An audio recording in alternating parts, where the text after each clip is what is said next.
All right, man, peace. You know, brothers, I made quite a few videos last NBA season in which I was constantly comparing Anthony Davis to Giannis Antetokounmpo because I believe that both of those players are relatively comparable. But the main difference is that Giannis is clearly a better leader than Anthony Davis. And that's why I stated that if you pay very close attention, he was able to do something with the Milwaukee Bucks franchise that Anthony Davis was unwilling to do with the New Orleans Pelicans franchise, which is evaluate the roster, look within himself, and ask himself, what more can I do for this team to take them to the next level? At the end of the day, at the very end of the 2018 season, the New Orleans Pelicans were a 50-plus win team. Headed into the playoffs, were able to sweep the Portland Trail Blazers. They were handled in 5 games by the Golden State Warriors. But I still believe that had Anthony Davis stayed the course, he could have been a player similar to a Hakeem Olajuwon, who could have transcended over many of the other great players in the Western Conference, because right now we are in a state of flux. The New Orleans Pelicans had a very talented team from top to bottom. That is assuming had Anthony Davis been willing to lead the squad. And just if you pay very close attention, the roster on the Milwaukee Bucks was very similar to the roster on the New Orleans Pelicans. The difference is that Giannis was willing to lead. I believe that Rich Paul understands that these two players, Giannis Antetokounmpo and Anthony Davis, are linked when it comes to their role and how they're going to be evaluated in their era. That's why he has decided to claim that Anthony Davis is a better player than Giannis Antetokounmpo, and had Anthony Davis been on the Milwaukee Bucks last year, they would have made it to the finals. That's what's strange to me, because Anthony Davis already had his opportunity to lead his own team to the finals, and he was unwilling to do so. So anyway, they're going to talk about it. I'm going to chime in. Punch Sports agent Rich Paul may have taken an unintended shot at Giannis Antetokounmpo when discussing how great his playing Anthony Davis is. Paul was praising AD's passing ability and compared him to Giannis, saying, quote, if you put Anthony Davis on the Bucks team last year, they'd be playing in the finals. Do I agree with that? Absolutely not. Giannis Antetokounmpo is just a far greater leader than Anthony Davis. Anthony Davis will give up when he sees that his team is down, and he no longer believes that he has what it takes to make his squad transcend what the other squad is doing. Some people have it, some people don't. At the end of the day, Anthony Davis is a more skilled offensive player than Giannis, no doubt about that. But Giannis has certain intangibles that Anthony Davis doesn't have and will never have, most likely. So Shannon, do you agree? Well, Skip, I went back and forth with this. I was like, man, I don't know about that. But then I started thinking, what limited the Bucks? What limited Giannis was his inability to shoot the ball from outside. Yes, you could certainly say that. But I would also state that what limited the Bucks the most was their inexperience in the deeper playoff rounds. Keep in mind, this is a team that had never even broke through the first round before, and all of a sudden they're in the Eastern Conference Finals, playing at an intensity level that they were unable to match. Because at the end of the day, the Toronto Raptors had one of the 4 truly great players, one of the 4 true superstars in the NBA. As I've been stating, there are only 4 superstars in the NBA. That's LeBron James, Steph Curry, Kevin Durant, and Kawhi Leonard. That's it. Those are the 4 players who have the finals experience. They've either been NBA Finals MVPs, regular season MVPs, or both. Those are the only 4 real superstars in the league. Last year was a learning experience for Giannis. Anthony Davis has had many years to show that he's someone who could lead his team deep in the playoffs, and he has not been able to do so. Many people will say, well, he's in the Western Conference. He deserves a bit of a mulligan for that. Okay, I'll give you a half of a mulligan.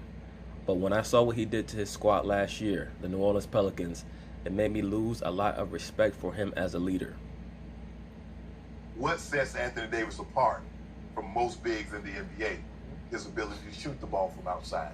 So I'm going to have to agree with Rich Paul on this one. Still, before this debacle, if you want to call it that, the trade that didn't happen, that was supposed to happen, that may have happened, Anthony Davis was averaging 29 points, 13 rebounds, 2.5 blocks, 4 assists. So we have to ask ourselves a question. If Anthony Davis was doing all that, why did he quit on his team? The season averaging 28 points, 12.5 rebounds, 6 assists, 1.5 blocks. But it's Anthony Davis' ability to shoot the ball from outside that separates him from Giannis. That's speculation on your part. And when I say speculation, I'm not talking about the actuality of Anthony Davis being a better shooter than Giannis. I'm talking about him being able to take his shooting ability and lift the Milwaukee Bucks over the Toronto Raptors. I just don't believe that he would have been able to do that because, as he showed last year, he's not a leader. Giannis has not quite developed a consistent jumper, be it from the three or from outside. What Toronto did was that we built a wall. We're not letting you in the lane. Yep. If you can dunk from the three-point line or from half court, so be it. But you're not going to get the Euro step and get in the paint and lay it up and dunk, or we have to foul you. That's not going to happen. And once they started pushing him out further. And people also have to recognize this, and I've stated this in numerous videos. The Toronto Raptors, just on paper, they had one of the most talented defensive teams in the history of the NBA, certainly in the modern era. When you have a Kawhi Leonard and a Marc Gasol, you have two players in your starting lineup who have won Defensive Player of the Year. Not even first team all defense, Defensive Player of the Year. Then you have Serge Ibaka. You also have Pascal Siakam, who's on his way to being recognized as one of the best defensive players at his position. So Giannis was really playing 1-on-5. The real issue is that Middleton didn't show up at all. That was the real problem. He failed to take the attention off of Giannis. Had he been able to make his mid-range and long-range jump shots and maybe create in the mid-post, that would have given Giannis Antetokounmpo more driving lanes, more opportunities to impact the game offensively. That's what I saw in that series last year. Let's keep in mind, they lost the series in 6. Middleton was horrific. Making him shoot jumpers, making him settle for the three. There's also a reason why we liken Giannis to Shaq. We don't call Giannis the modern-day Hakeem Olajuwon. Giannis has to dominate on the inside. So maybe another thing that he could work on is setting up lower in the post so that he can get easier shots for himself, work on his jump hooks, things of that nature, as opposed to always trying to attack facing up. What would happen? Skip, I don't know if people remember just how dominant AD was when they played Portland 2 years ago. I don't think that he remembered how dominant he was when they played Portland 2 years ago, because he bailed out on his team in the off season after that playoffs. He was already set to demand a trade in the off season before last year even started. Shame in losing to a healthy, fully loaded Golden State. And that's what AD has lost to in the Western Conference. Now, he's only been to the playoffs twice, but both times he's run up against Golden State. Right, but he's been in the league for, what, 7 years? Why are you only going to the playoffs twice in 7 or 8 years? How many years has he been in the NBA? That's a bit of a joke. The Golden State, there's no shame in that. And losing to Golden State with KD at full strength, Steph, Clay, and Draymond, there's no slouch. So I'm going to have to agree with Rich Paul on this one. It's only because I believe AD is a better player from the outside and can get shots better than Giannis can. So here's my bottom line to everything you just said. It's impossible for me to disagree with Rich Paul because I don't know yet. I need to see yet. Okay. Now, Giannis got exposed at the highest level because he couldn't shoot it. And I've always questioned, does he have that killer in him? Is he that guy? Giannis's offensive repertoire is limited right now. It's something for him to work on. He's 24 years old. He's not 31. Were he 31, I would say, well, he does not have what Skip Bayless calls the quote-unquote clutch gene or the killer instinct. He certainly has a lot to work on, but he's still growing as a player.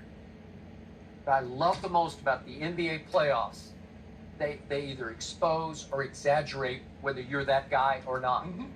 Let me say this. If we were to evaluate Michael Jordan at 24 in the playoffs or 25 years old in the playoffs, there might be people who say, well, he does not finish going left like he does finish going right. He's not a great long-range shooter. Look at how the Boston Celtics or the Detroit Pistons were able to take him and his team out of their game.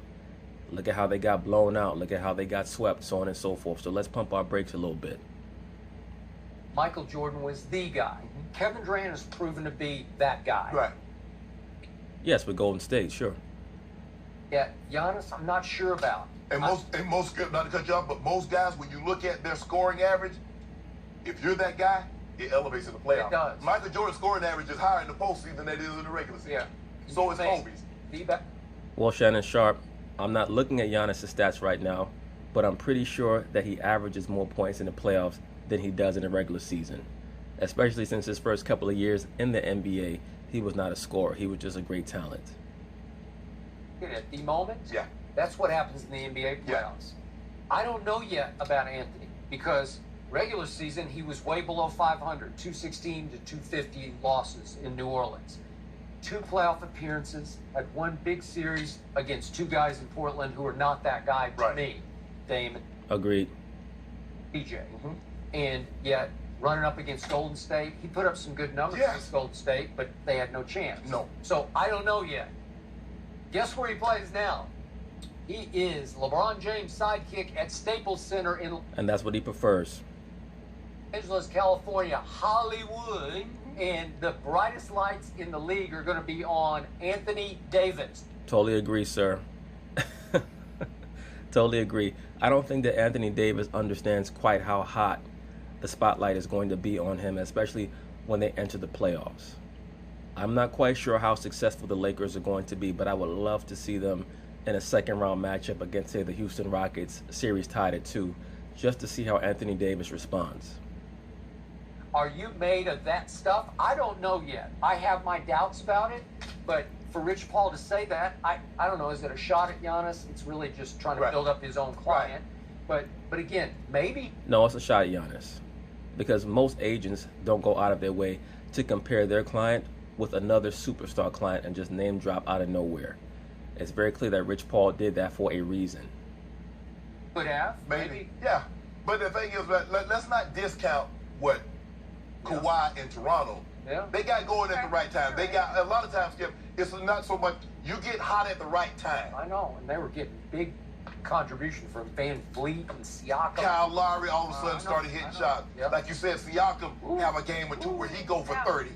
Yes, and Siakam also had games where he disappeared. Both of these guys have become huge Kawhi Leonard haters. Skip Bayless because Kawhi left his Spurs, Shannon Sharpe because Kawhi will not sign with the Lakers. So it's very difficult to take what either one of them have to say about Kawhi Leonard very seriously. And then boom. Yep. Okay, we got a little more NBA news to get to. Ben. But that's basically it on that, brothers. We'll see how this season goes. This is certainly going to be a very important year for both of these players, Anthony Davis and Giannis Antetokounmpo. Giannis is going to have to show growth, and I'm sure that he understands that this is the year for his team to break through and get to the NBA Finals. Do I think that Milwaukee's going to get there? As of right now, I'm picking the Philadelphia 76ers. With the LA Lakers and Anthony Davis, I believe that for the first time in his life, he's ready, or he thinks he's ready for the spotlight. He also believes that he's going to, quote-unquote, take over the throne from LeBron James when LeBron retires. I just don't think that he's quite aware of how things are going to go, especially when the Lakers start to struggle. They're playing the preseason like it's the playoffs.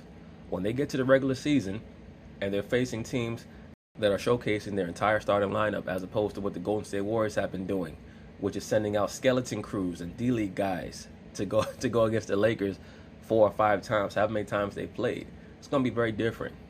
When they go up to Denver and they're being ran out the building, I want to see how they respond. When they play those games in Phoenix and Devin Booker gets hot, or whoever else on that team gets hot, they're going to lose at least 1 game to New Orleans, 1 game to Dallas, 1 game to Phoenix this year. And LeBron's going to start to pout and complain. I want to see if Anthony Davis just takes it or if they start to bicker back and forth. We'll find out. So peace.